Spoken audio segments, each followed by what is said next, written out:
I'm Chris. And we're not real comfortable with being on a camera. No, it's really awkward. We both work for the same place. As cliche as it is, we have quit our 9-to-5 regular job in lieu of less stability, but a little bit more freedom. Within the past month. And we are moving to Colorado for some seasonal work over the winter. And after that, we're not sure yet, but we're starting this little video log or vlog to kind of see where we go. Track it, yeah. Yeah, and then you get to witness it, be along for the ride. So this is just going to be us traveling and kind of just struggling through life for a little while. Figuring it out. Like, we don't have a plan. Our plan goes up until April right now, and it's November. God. It's almost November, yep. Yeah.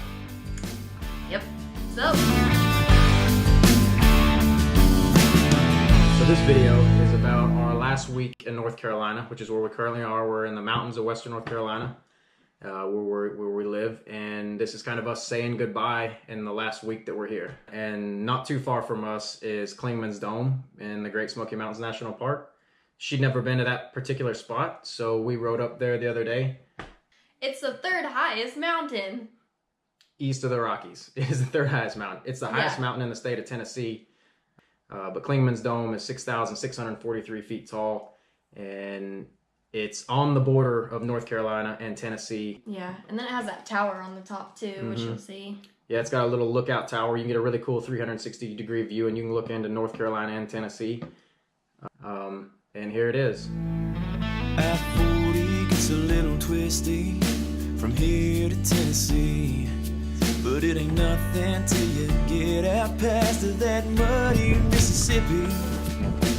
Here I go, just making excuses again, and that's the same damn reason you left to begin with. Might as well have bought a first class ticket heading westbound. I'm doing it! Packed your bags and helped you out of my house and my car and my dreams.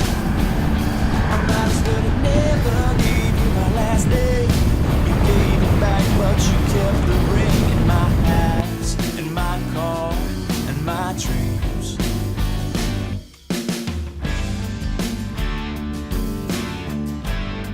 On our way down, actually, we hit a lot of traffic all of a sudden, and it was because on the other side of the road there's this huge field that's designated like elk area. North Carolina used to have a thriving elk population until about the 1790s. They were pretty much wiped out, and the commission actually brought back elk in about 2001. It's part of like a greater project on the East Coast. Tennessee, Kentucky, Pennsylvania are all sort of involved in it because they were native here. So we're just trying to bring them back.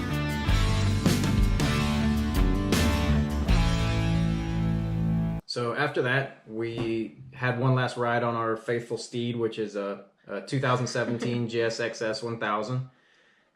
We rode up Highway 281.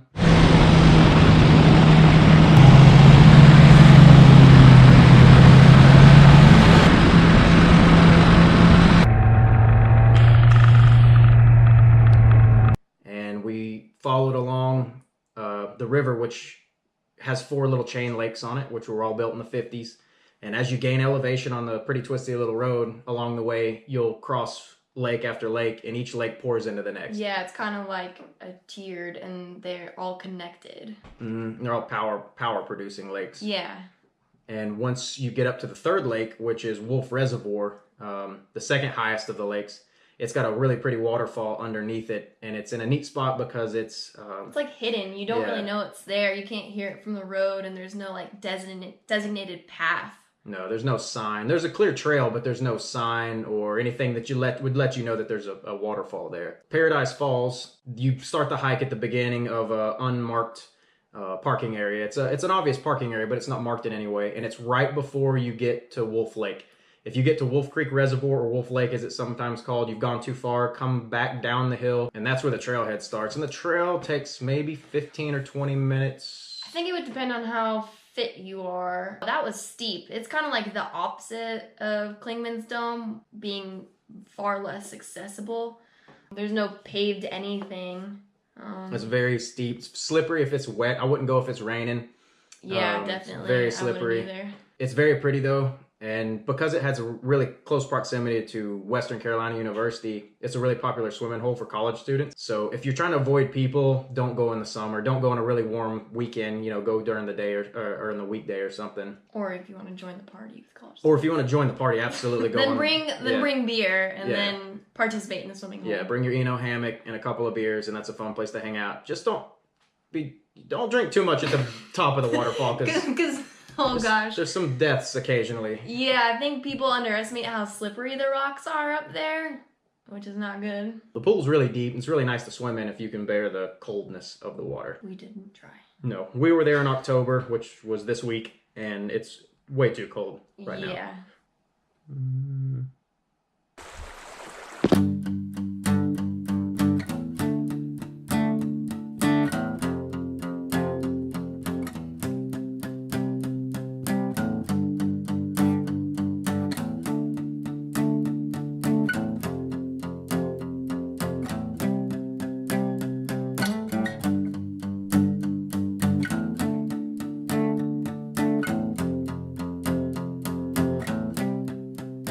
I said, now don't go chasing waterfalls. Please stick to the rivers and the lakes that you used to. I know that you're gonna have it your way or no way at all, but you're moving too fast. Whoa, you're moving too fast. I said, now don't go chasing waterfalls. Chris, what are you doing? Well, we were chasing waterfalls, so I thought I was just, You have to sing it? well, I mean, I figured that's what the people wanted.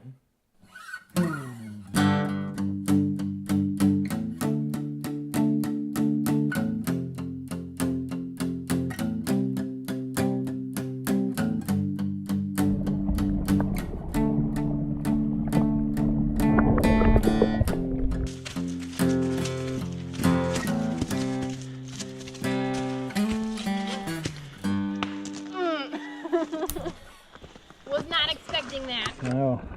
These videos will be next level.